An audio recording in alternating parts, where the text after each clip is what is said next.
Hello! Ayan, delivery!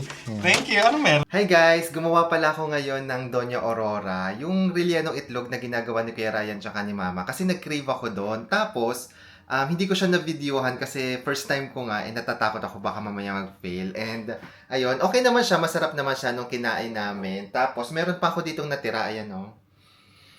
And sabi ni Kuya Ryan, parang 3 days lang yata to. So, parang dahil medyo umay na kami, share ko na lang siya sa mga friends ko dito sa island, sa Guernsey. Tapos nag-chat ako sa kanila kung sino yung may gusto. And meron na nag-reply sa akin. So, ito, ipiprito ko lang to, tapos ibibigay ko sa kanila. Yan na guys, pinirito ko na yung ating Doña Aurora. And mukha siyang legit. Actually, legit talaga siya kasi natikman ko na siya. Masarap siya. Di ko lang alam kung ano yung kulang, pero hindi siya super same pa. Siguro may kailangan pa akong i-adjust sa timpla. Anyway, ito, ayusin ko lang to tapos ibigay ko na sa mga friends ko. Ayan guys, naglalakad na po ako. Nandito ulit ako sa town ng Guernsey. And walang katao-tao na naman. Ito, papunta ako doon sa friend ko. Yan, nandito na kami kay Dayan. Kung naalala nyo, si Dayan yung nagbigay ng halaman sa akin. Tapos, siya din ang humingi nitong egg. So ito, yan, binigyan ko siya nito. Tikman mo ha, sabihin mo ako kung masarap o hindi. First time ko malaman yung rellenong itlog. First time. Oo, hindi ko So try mo. Gusto mo i-try mo na, buksan, tara sa dito. Para wala siyang lusot. Kung hindi masarap, makikita ko. Tapos binigyan ko rin siya ng Habibi kasi last time nag-promise ako na bibigyan ko siya nito. So, ayan. Let's go. And ayan, tikman mo na. First time, no? Oo. Hindi niya alam eh. Ginugal ko pa yung recipe. Paano ba ito kainin? Dapat isang go, no? Hindi. Ayan, ganyan. Hindi may isang go. Kahit isa, half lang, ganyan mo. Parang hindi pa yata nangunguya. Masarap. Parang rellenong bawas pero sa itlog, no?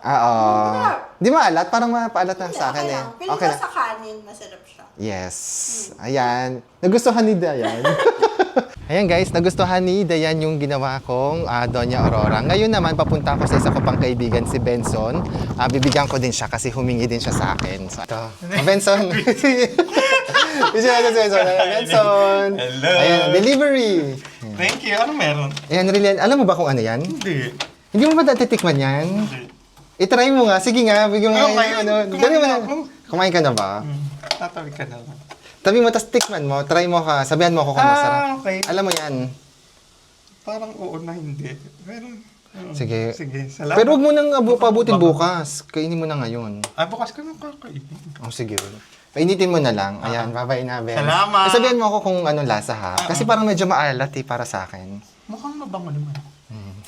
Mukhang ihaw mo itlog. Sige, see you sa office bukas. Okay, bye-bye. Thank you. Bye-bye, Benz. Okay. Na-deliver ko na ang order ni Benz. Charing. Actually, hindi siya order. Bigay ko talaga siya. So, ayan. Sana magustuhan ni Benz. Bigyan niya ako ng feedback para ma-improve ko in case.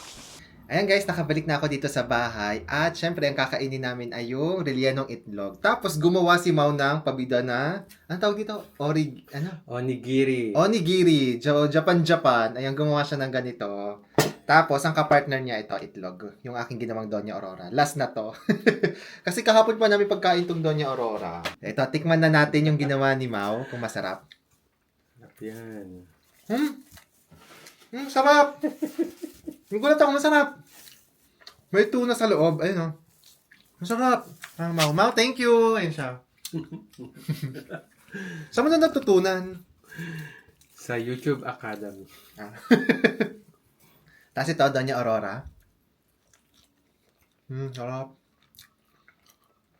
Masarap talaga nito. Ayun nga, hindi lang siya super same nung kay Kuya Ryan pa tsaka kay Mama. Parang medyo napaalat siya. For me. So, kailangan ko lang i-adjust. Next time na magluto ulit ako nito, pakita ko kung paano ako ginawa. Kasi ito, ang sarap ng gawa ni Mau. In fairness, thank you, Mau. Welcome. Kain muna kami ng dinner namin. And thank you guys sa pagsama.